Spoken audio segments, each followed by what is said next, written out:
Hello, my name is 𝗚𝗓𝗃 Nathanson. I'm a child therapist and founder of �confidentchildren.co.uk. I specialise in working with children with selective mutism. Now, selective mutism is an anxiety disorder where the child or person is very capable to speak. However, they don't speak in certain situations which elicit anxiety. Most commonly, children speak at home. They're very confident at home. However, as soon as they go to school, they're unable to speak. I've made this video because children with selective mutism need to be treated in a very specific way. And all school staff need to be aware of how to interact with the child for them to overcome their difficulties. By all school staff, I mean all the teachers, all the teaching assistants, the playground staff, the dinner staff. Everybody needs to be aware of how to interact with the child for them to overcome their difficulties. So, if you're a parent, I urge you to speak to the 𝗙𝗂𝗁 or the inclusion manager or the head teacher or anybody in the school and ask them to hold a meeting with all school staff, every single person in the school, and to show them this video, because it's so important that everybody is aware of how to interact with the child. It really does need to be a whole school initiative. Number 1, do not ask a child with selective mutism to speak or draw attention to their lack of speech. A child with selective mutism wants to speak, they just can't. So saying to a child, "Sarah, are you going to speak to me today?" does not work. It actually makes the situation worse. The child with selective mutism has such extreme anxiety that persuasion or bribery just doesn't work.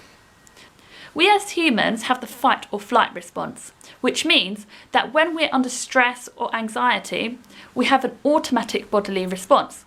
Our heart might start beating, we might start sweating, and our muscles tense up, amongst other things. Now, children with selective mutism have such a high level of anxiety that their throat muscles actually tense up to the extent that the words just cannot come out. Therefore, asking a child with selective mutism to speak just puts them under more pressure and they feel even more anxious, making it even harder for them to speak. So our aim is to help the child feel as relaxed as possible and to remove all pressure to speak. When I first start working with a child with selective mutism, the first thing I do is to reassure them that they don't need to speak. I tell them that the focus is for them to have fun and to remove any worry feelings, and I never ever ask them to speak.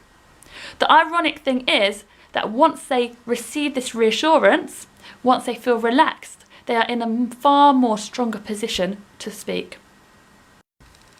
Number 2, do not give the child over-the-top attention.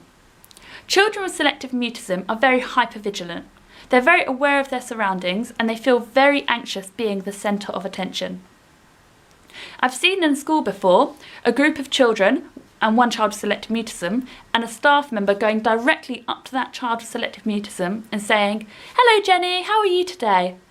Now, this makes the child feel very anxious and does far more harm than good.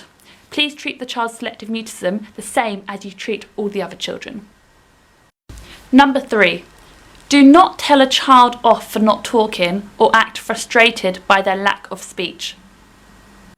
Working with a child with selective mutism requires a lot of patience.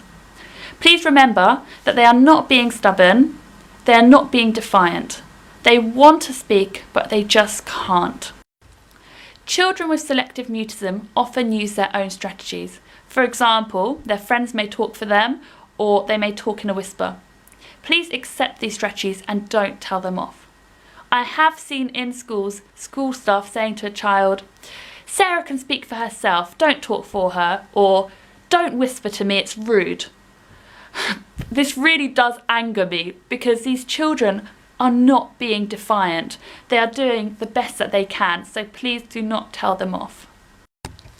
Number 4, do not ask the child any direct questions. School staff sometimes ask the child a question hoping that they will finally speak. I can't stress enough that if a child with selective mutism has never spoken to you, they will not answer your question. Asking a child a question puts pressure on them, there's an expectation for an answer, and thus it increases their anxiety levels and makes the situation far worse. Instead, what you can do is, once you've built that rapport with the child, once you've reassured them that they don't have to speak, you can then provide opportunities for them to speak without asking them any questions. For example, while I'm working with a child, I may think aloud. I might say out loud, I wonder what Alex's favourite colour is. My favourite colour is purple, but I wonder what Alex's favourite colour is. Now, by this thinking aloud, the child is not under any pressure to speak. I'm not asking them any questions. However, they can speak should they feel comfortable to do so. In addition, there are several successful techniques that can be used, such as a sliding in technique or shaping. Please do look into these techniques and utilise them appropriately. Number 5, do not make eye contact with the child with selective mutism. When working with a child with selective mutism, we want to absolutely avoid eye contact. As already mentioned, children with selective mutism have very high anxiety levels, and therefore if you're staring at them in the eyes, this makes the whole situation a lot scarier. Of course, look at the child with selective mutism when you're interacting with them when there's no expectation to speak. However, if you're giving them the opportunity to speak, for example by thinking aloud, the best thing to do is to look away from them. This removes a lot of the pressure and reduces their anxiety. Number 6, if the child talks to you, don't act surprised or instantly praise them. Children with selective mutism are often terrified about how people will respond when they talk for the first time. It is therefore important that if a child does speak to you for the first time, that you do not make a big deal out of it, and you just respond in a very normal and calm manner. Of course, all children thrive on positive reinforcement. Therefore, later on, it would be beneficial for you to say in a very calm way, "John, you've been very brave today, I'm really proud of you, well done," for example, without explicitly referring to them speaking. So those are the main do's and don'ts when working with a child with selective mutism. I can't emphasise enough how important it is that these are implemented on a school-wide level.